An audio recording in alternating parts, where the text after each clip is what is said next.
live from the studio and it's just us two, so I don't have to yell as much to have old Johnny boy hear me. Do I? No. No, he's right next to me. We were trying to get some audio in, so before we get rocking and rolling too much, we are going to get the music started. I am going to pull in the chat and let's make this happen. So here we go.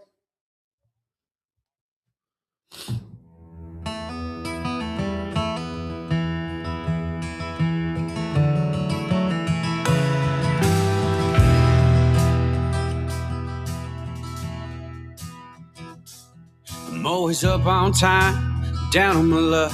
Got a brand new payment on an old worn out truck.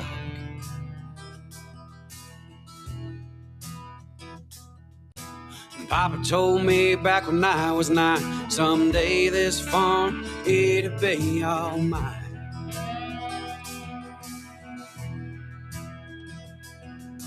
Now I walk these woods with kids of my own. It's been 12 years since Daddy done passed on. And here we go, y'all. We are back to Home of the Average Joe podcast, and we are sorry we are a little later than the 10 minutes I originally said because we were trying to add a special guest. So he will be joining us soon. Evan, what's happening, my friend? How are you? Hopefully the scouting escapades are going good. I seen you out there in them deer woods with that sea deer camo harness and hoodie on.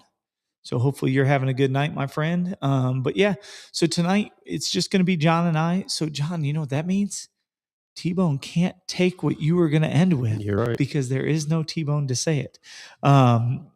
So with that being said, today we really I wanted to talk about youth and just why it's important to kind of keep them involved and why it's important to give back to them and do things for them, especially with the show upcoming and going to have 2 different prizes, one for whoever is available to be to the show, and then another prize for who is not at the show. But I guess, John, with having kids and having that, let's just kick it off. Why is it important to you to make sure that, the kids are involved? No, I mean, it's our next generation, right? I mean, they're the ones that are going to keep it around after us, right? I mean, we all have stories of people that, taught us about the outdoors and, different experiences that we faced, when we were out there and what it was like learning. So, I mean, yeah, I mean, it's just getting them involved and being part of it. So do you think it's vitally important? So like when you say involved, like at this age, so with our kids, I mean, like when is it important to have them put in the work and not just show up for the fun? I mean, I know we've talked about this before, but I think it really does depend on the kid, right? Like, I mean, some kids are more into it than others, right? And the biggest thing for me is like just not forcing it, right? Like you want them to want to be out there, and if they want to be out there, then feed them as much as they want to, right, within reason, and making sure that they're safe above everything else with it.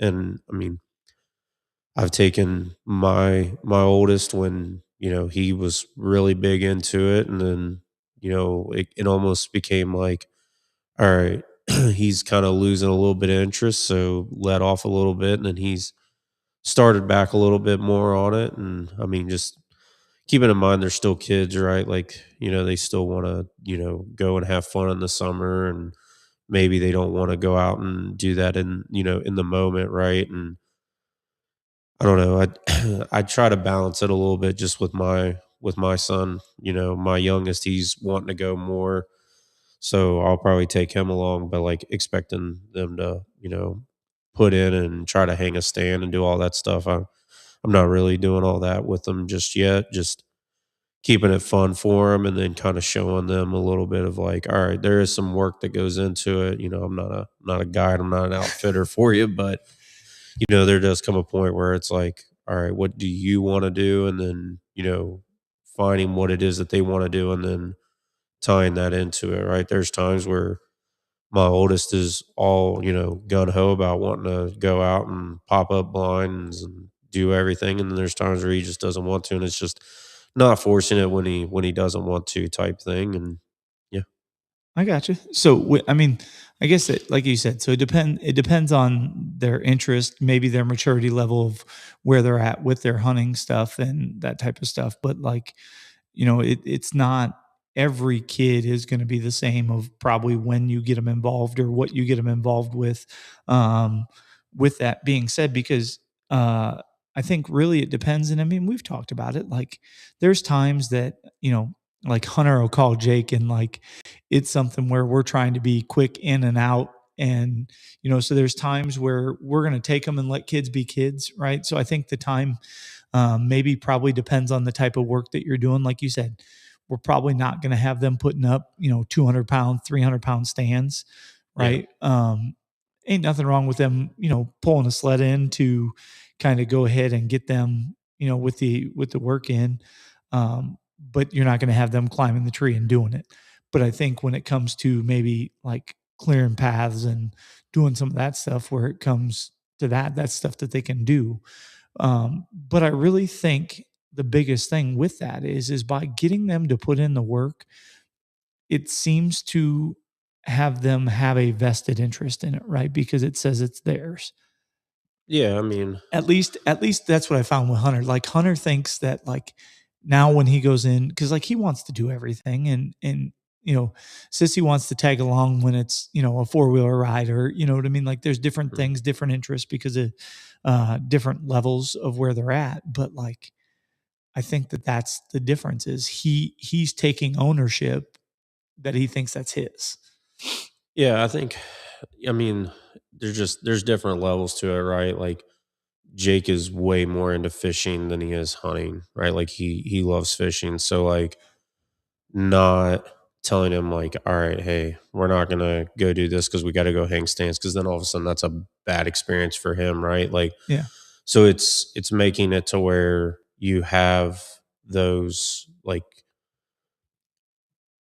I'll have him come out and help like bait or things like that or different like prep work that he can be involved in. But yeah, there are times where especially the spot that I go to that I take Jake to is it's very I try to get in and out, right? Just because it is a travel corridor. It is it is something that like I want to get in and have as little sin as possible, right? But then also factor in like school too, right? Like if it's, during the school year, you know what I mean? Like we're not going to go out there and do the prep work and everything like that. Right. Like, but during the summer, I'll be a little more adamant of like, all right, come out and help me do some stuff. But like, I try to do as much as I can of like the hard work that I know like he's just not going to be Oh, interested in. sure.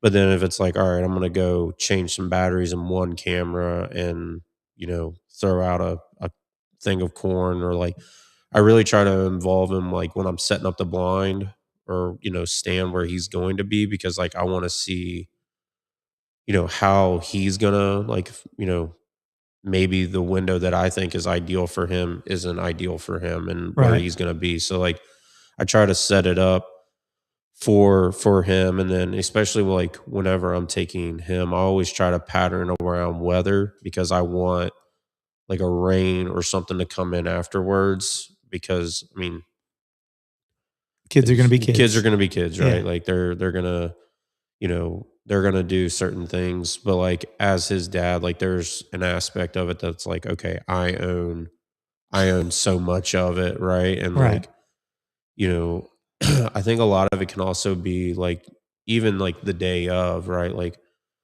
what I'm like real big on with Jake is like, okay, like you're gonna wake up, like you're gonna set your alarm and like you're gonna get up and like you're gonna set your gear up and like there's some like ownership that I have him do with it just as he's gotten older that, like I used to carry everything in, right? And I'll make him, maybe carry a bottle of Sun Eliminator or like, he carries the tripod or whatever. And like he's got to pack his bag with his own snacks and, things like that. So like it's evolved, right? Like when he first went, like I was a certified guide. Basically, I was, I set everything up. I did everything for him.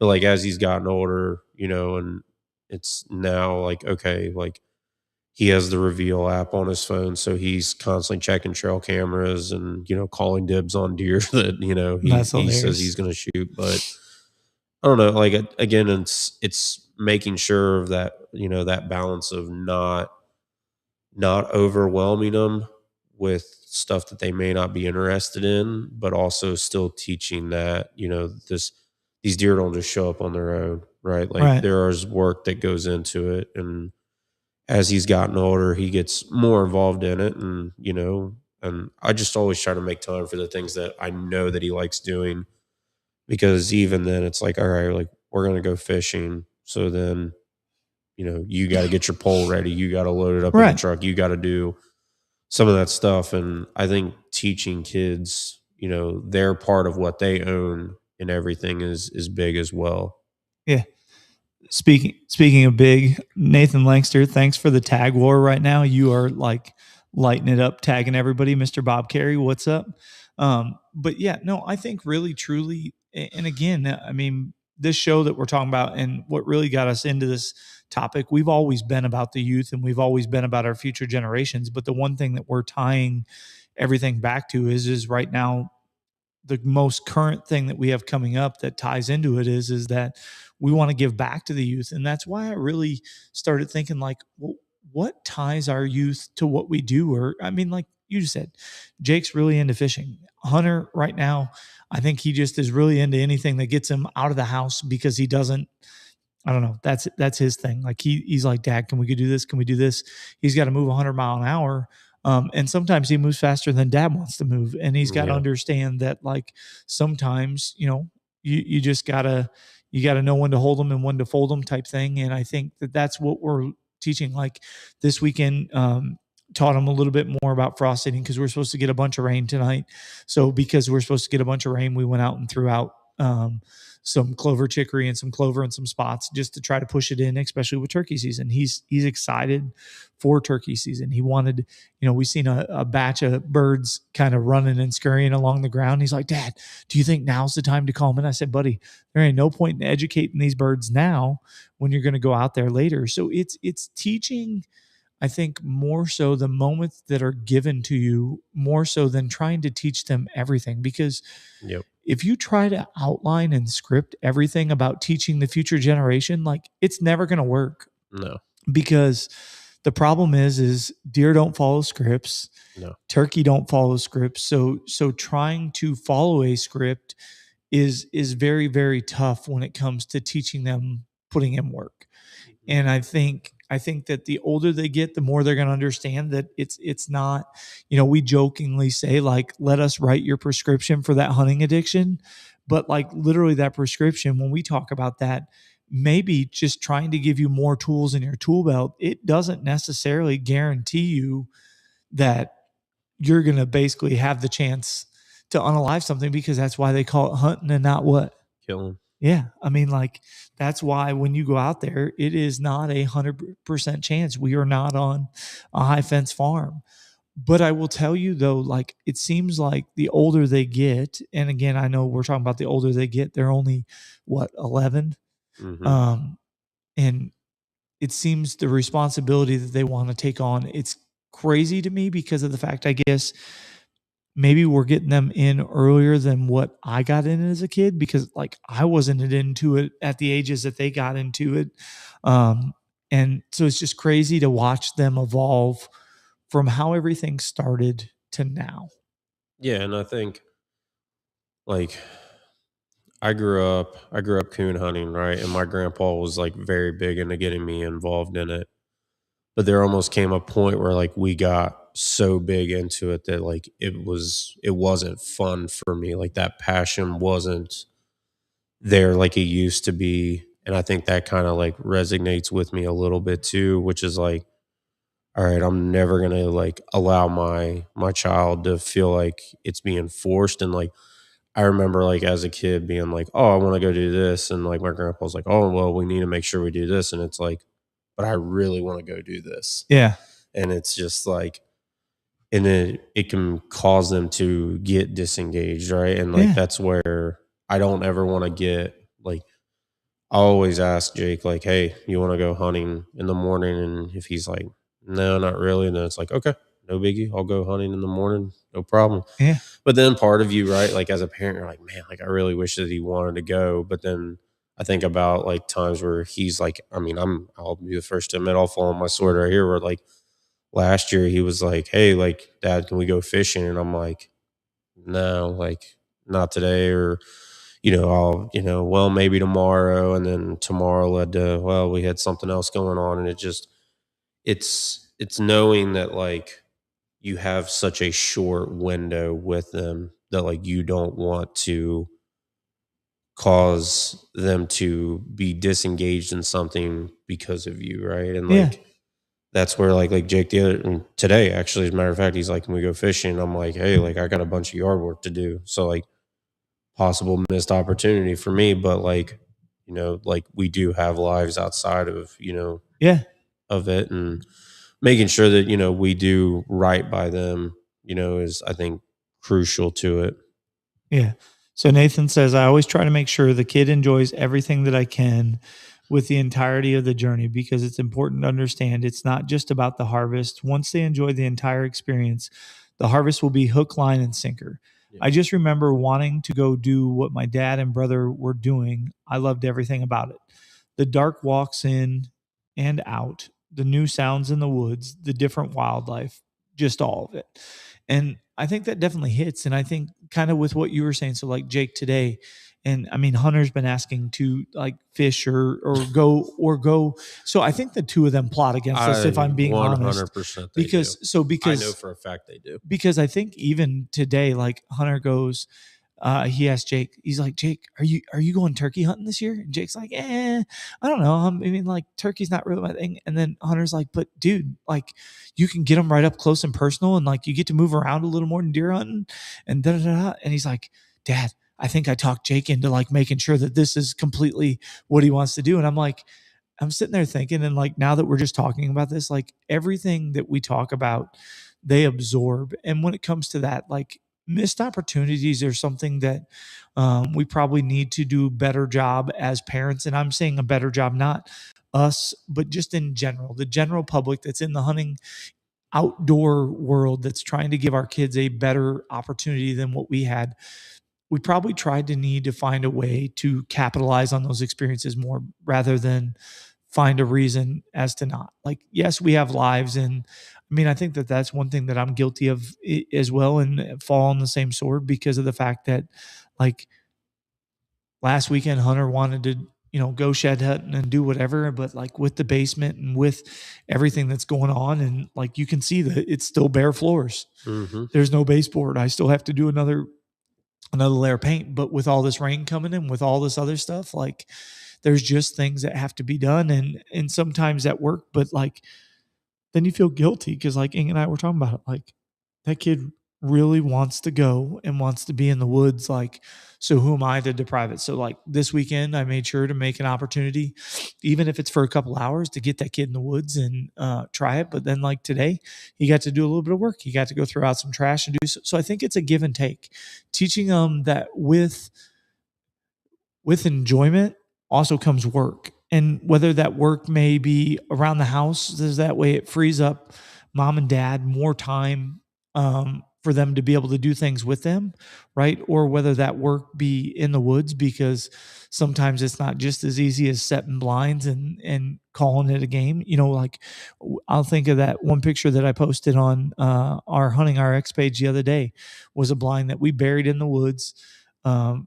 Basically knowing that that was going to be Jake's spot for the deer that Jake had picked out. And, but then really, like you said, like just getting in to check on it and making sure it's not collapsed, and making sure that you do all the tedious things that go with it. I think that that's the one thing that teaching these kids and teaching these guys, that like, it's all sorts of moments. Like Nathan said, it's not just the harvest. It's not just the hero shots. It's not just the glamour.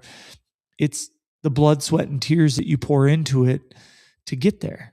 But also, it's a fine line of forcing their hand to do that stuff, right? Or like, I don't want to say forcing their hand, but trying to guide them to do that stuff, as opposed to not wanting to be out there, right? And letting them just sit and be kids, because that's the Yeah. reality. They are still kids. Yeah, and I think that that's also part of it too. Is like you're not just teaching. Like I think Nathan like really touched on it too. Is like it's life lessons too, right? Like if you're always doing everything for them, right, then like they never learn the work ethic of what goes into it, right? Like eventually, like, they're gonna be husbands, fathers, down the road, right? And like you never want to like fail your kid, right? So like the big thing for me is like teaching them like you have to work, right? You have to work for the things that you want in life. Like Yeah. no one's going to hand you anything, right? So like if that's what want, then that's what you're going to have to do is you got to work for it. And that's a big part of it too, is like, you touched on it, which kind of got my wheel spinning, is it's like, hey, like, but like we got to get this done around the house. You want to come out and help me with it? Then yeah, like we'll have time to go fishing afterwards. But like this has to get done before this goes in. Yeah.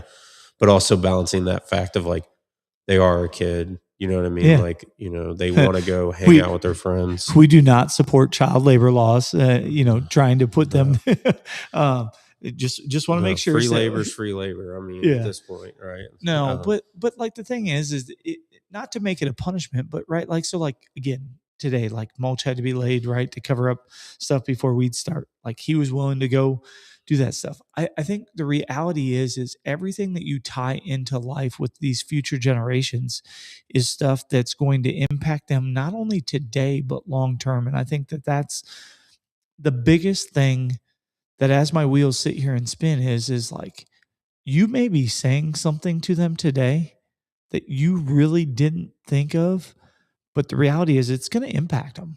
Mhm. And it's your choice of what you say and how you say it and what that impact has.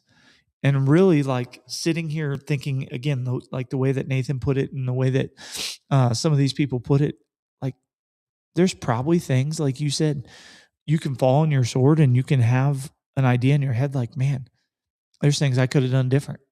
Mhm. And really the reality is trying to find that happy medium or that happy balance to be able to give your kids the best, but also let them know that there's still work in it. Everything in life is not going to be handed to you. Yeah. Um, and I don't know. I mean, again, with turkey season coming, there's a lot. Like we called you guys. I mean, and the other thing that got us thinking with like future generations, right, was you and Tony went out and did something giving back to kids this weekend, right? What'd you guys do?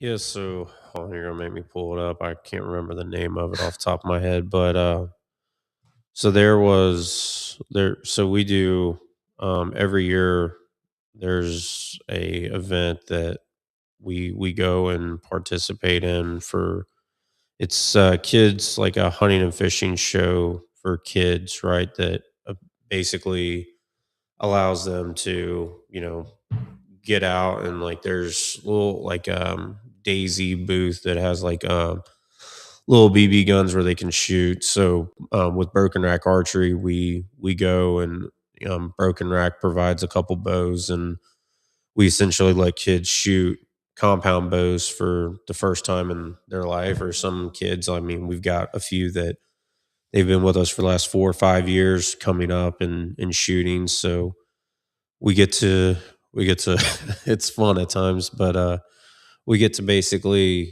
show them, the archery side of things, and get them to shoot a bow, right? Most of them, if they have shot a bow, they've shot like the little cheap Yeah. recurve bows that, don't yeah, they're not the same, right? Right. So Form doesn't play in. You can pull it back with, a couple fingers and not have to worry about it. yeah, so they're using a release. They're shooting 8-10 yards at, a deer target, or like we had like a deer and a panther this year. So it was kind of cool. Kids want to obviously shoot the panther target because it's this big lion right there, and it's cool. It's a cool little 3D target for them, and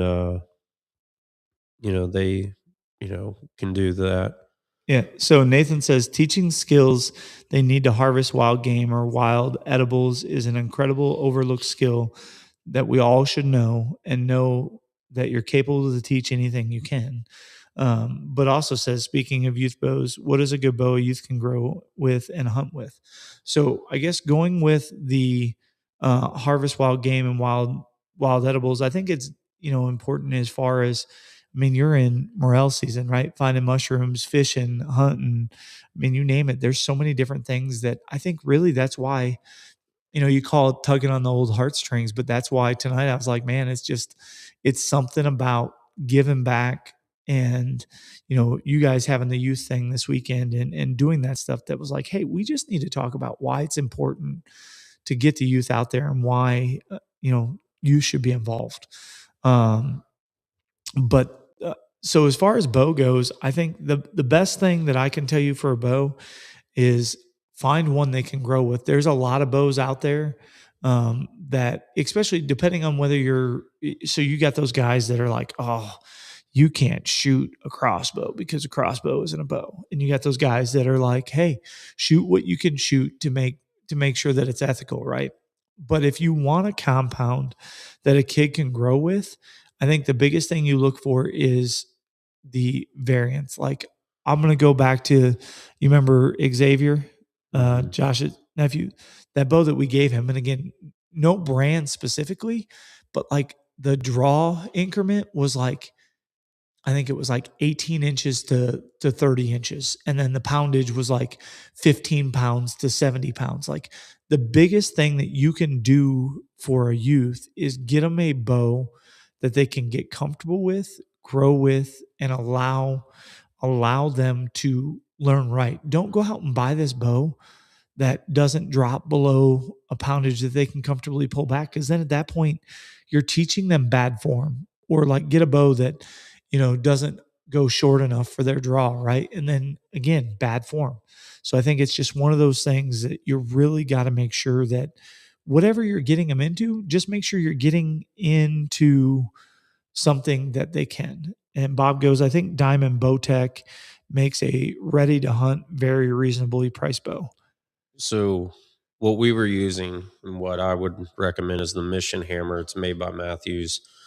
I pulled up the specs real quick just to make sure I wasn't talking out of both sides of my mouth. Well, I mean, you are, but that's besides the point. The draw weight goes from 16 to 70. The draw length goes from 17 to 29. So I mean, and it's got a 28-inch axle to axle. So that's what we were using while we were out there. And I mean, it's my recommendation, right? Just seeing kids of all different sizes, and it is truly a bow that can grow with you, right? And obviously, right, I'm gonna throw this out there, like Broken Rack does keep them in stock, and that you can buy them from there, and they're not at a bad price point either. And they'll set it up for the kid and basically have it ready to hunt. The moment that they leave there, right? Obviously, there's certain draw weights that you wouldn't be able to, but you can get them comfortable with it, and it's truly a bow that can grow with the kid as they get older, right? They can be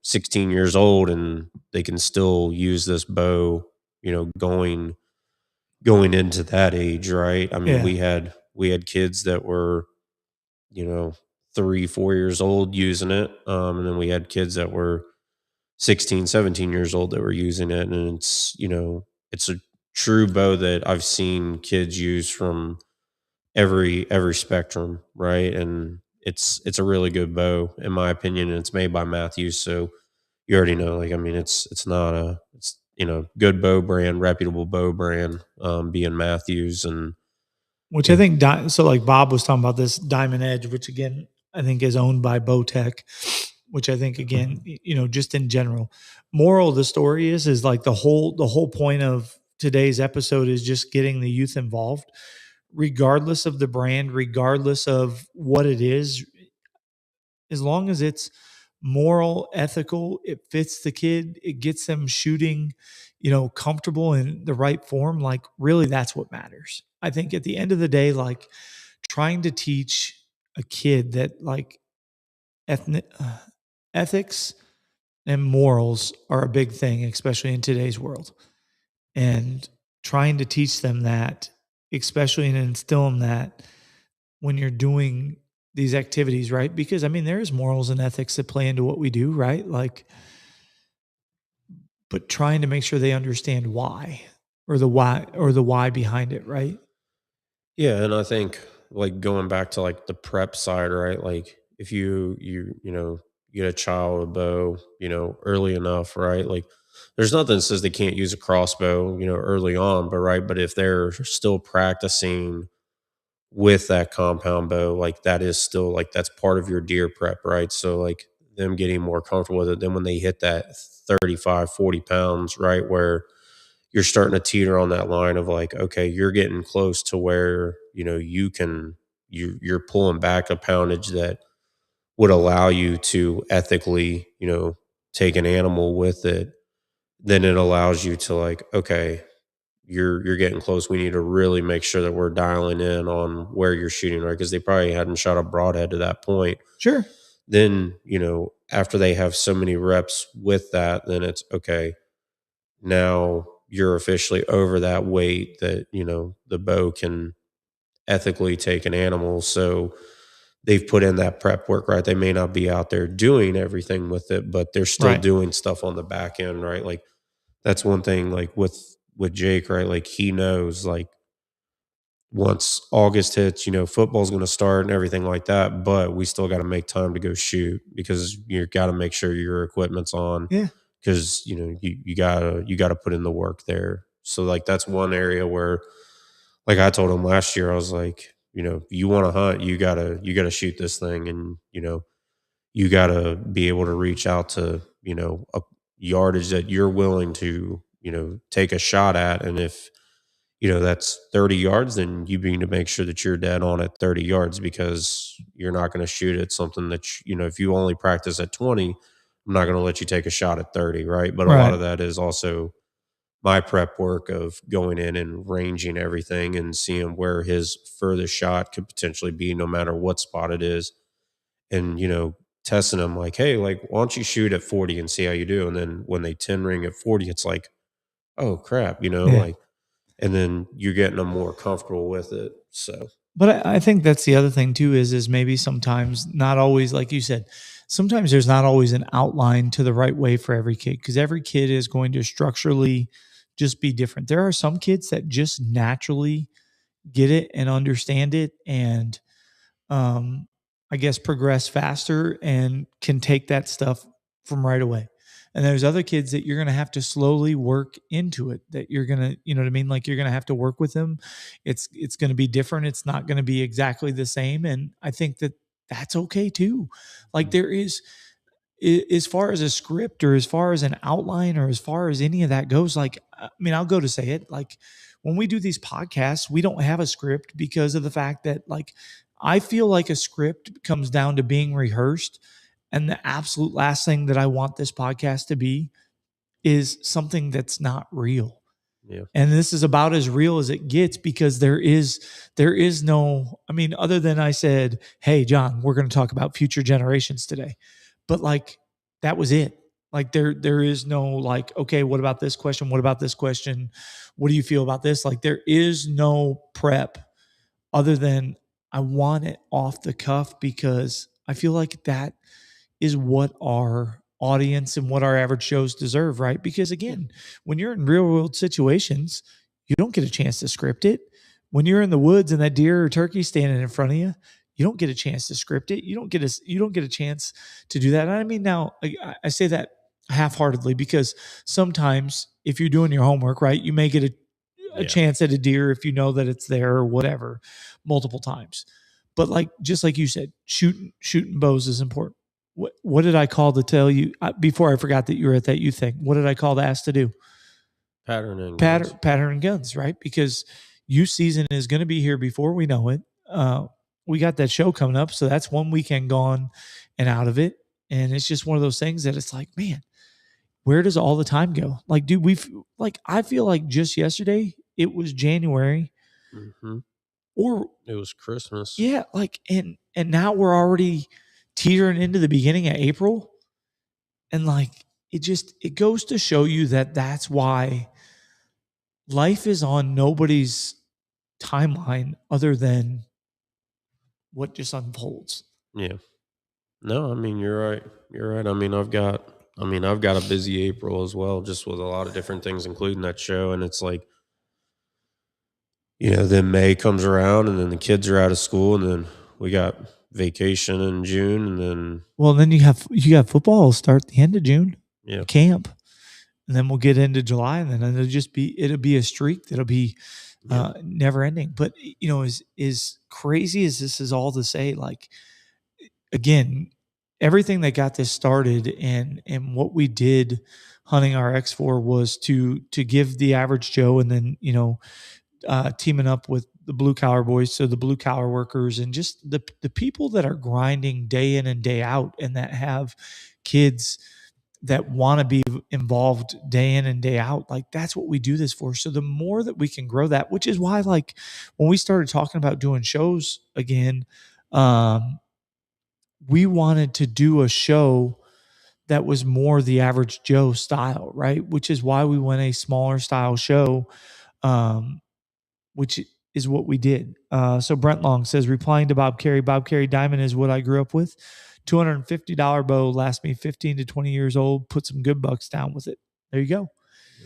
I think, and I think good old Brett Long, I think if I remember right, he is out there at SoCo, Southern Ohio Outfitters. And that boy's put down some dandies. And as you can see in his profile picture, it looks like there's a pretty good dandy sitting behind him there. But again, that's what it comes down to. It comes down to we want to give these kids a chance. So with that being said, for the people that we have on, we want to give something back to the youth, and we're going to give something back to the youth at the show. And we're going to give something back to people that are on site, and we're going to give something back to people that cannot make the show. So what do you think would get you jacked up to sign your AKA 16 years old and under can't drive person, to drive them to the show and have them be part of it? And then what would help you get them involved if you were not able to attend the show, but you wanted to sign them up? What would you do? Like, if you were not a part of this, obviously, because it'd be pretty bad if our kids won. yeah. But if you were not a part of this, like, what would make you want to either go to the show, and again, no purchase necessary, just get a raffle ticket that'll be drawn on the second day. What would make you do that? I mean, I'm thinking like, I don't know. It's tough. I mean, it depends on the kid, right? But if you're wanting to do something that will help get them involved in the outdoors, right? Like I'm thinking, a blind of some sort, you know what I mean? Something that they can use, Yeah. right? Like something that they can use on their own, right? To not on their own, but you know what I mean? Like something that like they can take advantage of to allow them to, be in the outdoors, right? A fishing pole, a blind, a tripod, something that'll help them, right? When they're in the outdoors, in my opinion. Maybe a trail camera, maybe something. Yeah. I mean, what up, Jim Kaufman? Yeah. I don't like know. Trail camera. I mean, I think that we haven't really talked about it, right? No, but here I am putting you on the spot. Yeah. So the last time I put you on the spot, you gave away a hunt, AKA we are not doing that this time. I'm done with that. Yeah, that wasn't me. Yeah, it's all good. Yeah. Don't worry. There's no boom booms going off in here. It's all good. But no, seriously, like we want to get them something. So I guess moral of the story is if you show up to the show, just expect it to be something, worthwhile. I guess that's what we're going to put it as. And when we say worthwhile, the reality is anything that gets the kids outdoors and gets them something of their own is probably worthwhile, right? Like, yeah. That's the reality. So we'll definitely do that. I haven't even shown John yet, but I will tell you, like the tent, this lime green that's in front, buddy, it's loud and proud, and people should be able to find us. So if you come to the show in Mount Orab, Ohio, all you got to do, and I'm gonna stand out on a limb here and say, if you look for this bright lime green tent, we are probably going to be the only ones with a bright lime green tent and lime green flags. Yeah, you just jinxed it. We're going to see about 15 vendors with lime green. I can already feel it now. But Yeah. no, it'll be good. It'll be a fun show for sure. It's going to be a long couple of days, but it's going to be a fun show to say the least. Yeah. So with that being said, make sure again, we want your kids out there. We want you out there. Buy something, don't buy something. That's not what it's about. We want to get out there. We want to say hi. We want to say thank you. And it's our way to do it at these small shows. Because we get to be more personal, right? We've been to the big shows. The big shows, you don't get to spend as much time with people because of the fact that you're just kind of on to the next, on to the next, on to the next. And so the ability of this is I think last year, and I know it sounds like a lot, but like 2,000 people was a lot of people. Yeah, was through the show. They sent out the list of vendors. So, I mean, there's going to be a lot of people, but in retrospect, 2,000 people is nothing compared to like the Columbus Outdoor Show that just happened or the Deer Classic that was in Illinois or something along those lines. So, again, be sure for what it is. There's a kids casting contest too. There's a fishing casting contest there for the kids. Like, this is a good show for the kids, especially if you're kind of like chartering the waters of fishing and hunting. The list of fishing vendors is probably just as extravagant as hunting vendors from what I've seen. So I think it's going to be a good mix for kids to have a good variety, to see a lot of different things and maybe not get bored. There's supposed to be some like canine drone thing there too. So I'm sure they're going to have the canine. So people that, you know what I mean, like want to be dog friendly, like they're going to have a canine. There's another drone thing going on. So there's a lot of different things. Specifically at the Hunting RX tent, for the Average Joes, we are going to be reveiling a product. We are going to have 2 specific shirts. What did I tell you? We ordered six different pattern hats. I'm going to call it patterns because whether it be a 7-panel or whether it be like the Richardson like this, we ordered 6 of those, plus we have 3, plus we have the beanies. So you're probably going to have over a dozen hats to choose from. There may or may not be something swag wise that I'm still trying to get in the meantime. I'm going to try to get some stickers for the show, but we do have business cards. So if you want to stop and on the back of the business cards has our QR codes for all our socials on the back. So we did get those made up for the show. Or if you want to stop and see if it's something that you want to be a part of, like we'd love to have you as part of our family. And if you think that you can make an impact and be part of the future generation movement that we're trying to do and be part of the Average Joe blue collar movement, we'd love to have you. So there'll be stuff on that there too. So before we wind down, since Tony's not here to steal your thunder, you get to say it all. Yeah. So no, if you're on the fence about going to the show, I'd definitely recommend showing up there. If you're interested in any of the turkey calls, you might want to get there a little bit early on Saturday because they're probably going to move pretty quickly, I would say. They're very nice, very high quality. Full Clutch really did a really good job with the calls. And yeah, if you're at the show, make sure you stop by, say hi. Ryan will definitely talk to you for sure. I don't like to talk. What are you talking about?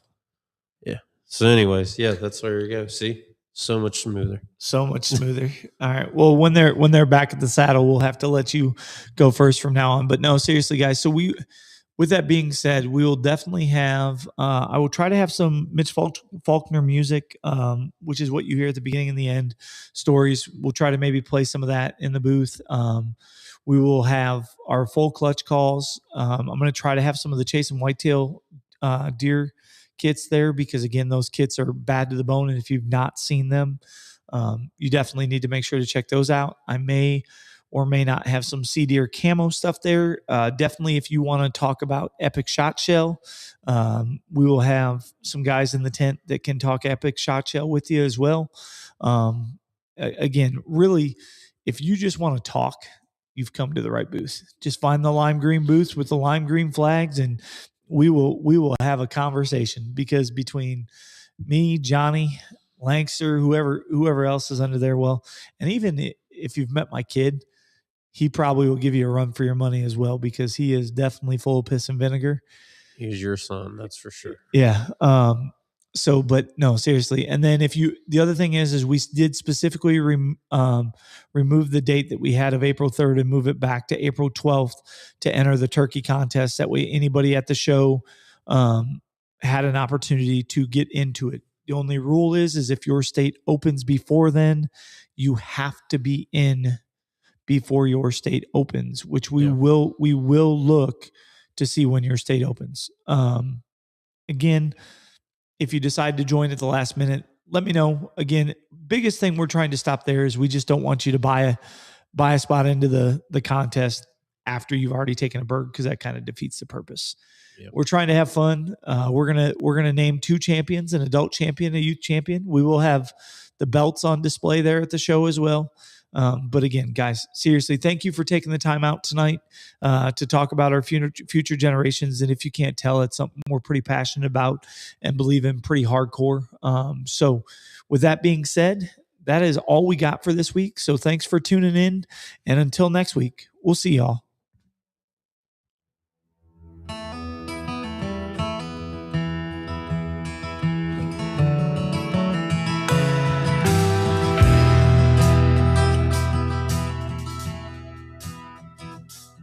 I'm always up on time, down on my luck. Got a brand new payment on an old worn out truck.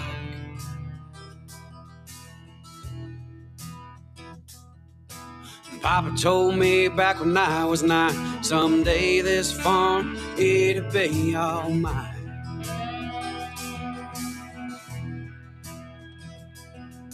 Now I walk these woods with kids of my own. It's been 12 years since Daddy done passed on. All right, guys. So seriously, thank you for everything you do. We know you got a lot of guys jumped in on the comments. You tuned in. You had a lot of fun. You listened to John and I ramble. But that's what these live streams are all about. That's what these live podcasts are all about. We couldn't do it without you. We love you. We appreciate you. We'll see you next week. We're going to keep these things rocking and rolling. We'll see you soon.